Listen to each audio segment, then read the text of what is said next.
Hello बच्चों, तो कैसे हैं आप लोग। तो आज हम फिर एक नए टॉपिक पर आप लोगों के बीच एक क्वेश्चन लेकर चल आए हैं। आप लोग थंबनेल में ही देख लिए होंगे कि किस टॉपिक पर एक वीडियो बन रहा है। तो आज हम एक न्यू टॉपिक पर आज वीडियो लेकर आए हैं। अगर वीडियो अच्छा लगेगा तो आप लोग शेयर, कमेंट और सब्सक्राइब जरूर कीजिएगा। चलिए क्वेश्चन की तरफ चलते हैं। लिखा हुआ है संसाधन। क्या है? संसाधन किसे कहते हैं? यह क्या है? देखो बाबू, संसाधन किसे कहते हैं और यह क्या है, सेम प्रश्न है। अगर आपसे पूछ दे कि संसाधन क्या है और संसाधन किसे कहते हैं तो सवाल एक ही है, क्योंकि एक व्यक्ति का 2 से 3 नाम जरूर ही रहता है। तो उसी हम प्रकार से क्वेश्चन को आज को हम समझाने के प्रयास करते हैं। तो वह संसाधन किसे कहते हैं, यह क्या है, संसाधन का मतलब क्या होता है, तो देखो हम आज बताते हैं। लिखा हुआ, इसको हम आंसर लेकर आए हैं। उत्तर, मानव के उपयोग में आने वाले सभी वस्तुएं संसाधन कहलाती है।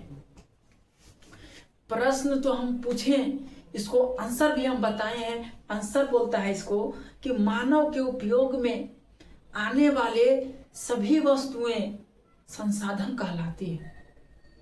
तो देखो हम उदाहरण से भी बता सकते हैं। क्या ये मार्कर मानव के लिए उपयोग नहीं आ रहा है? जमीन पर रह रहे मानव के लिए उपयोग नहीं आ रहा है? पानी पी जाना मानव के उपयोग के लिए नहीं आ रहा है?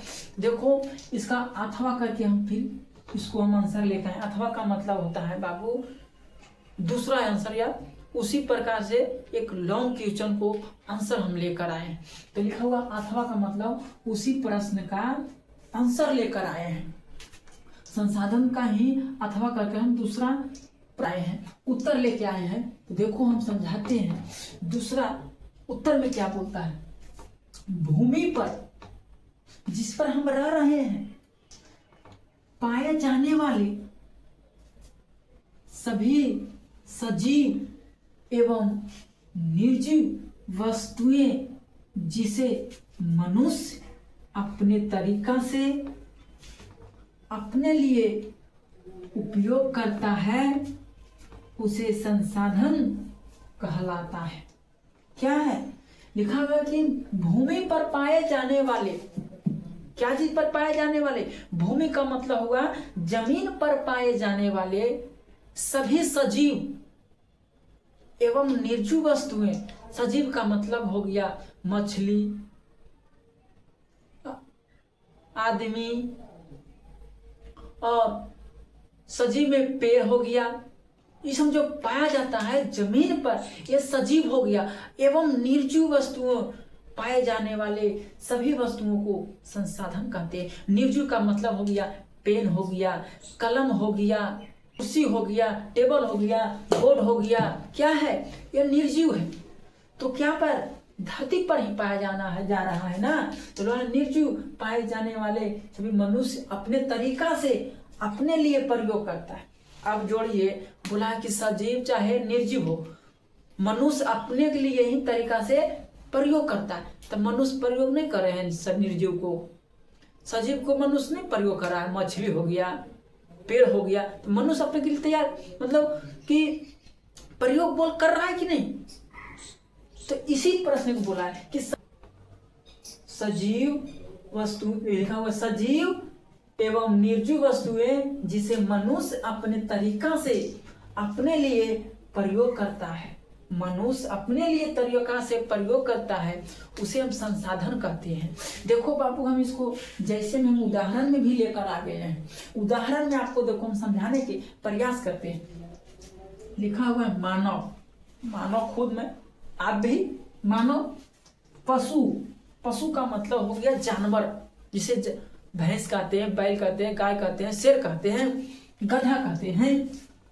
पशु हो गया। भूमि हो गया, भूमि का मतलब जमीन हो गया।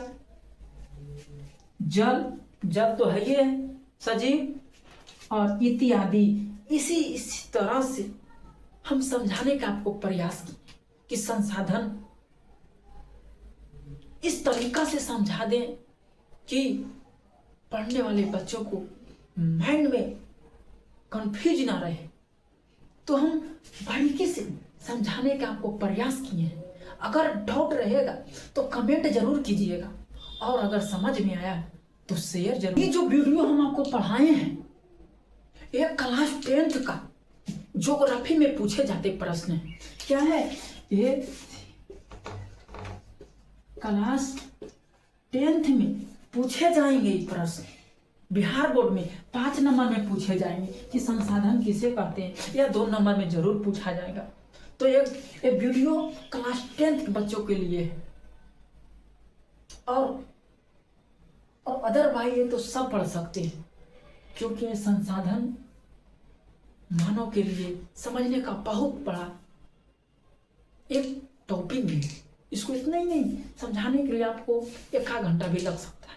तो फिर मिलेंगे इसी तरह एक नए टॉपिक को लेकर अगले वीडियो में। तब तक के लिए जय हिंद।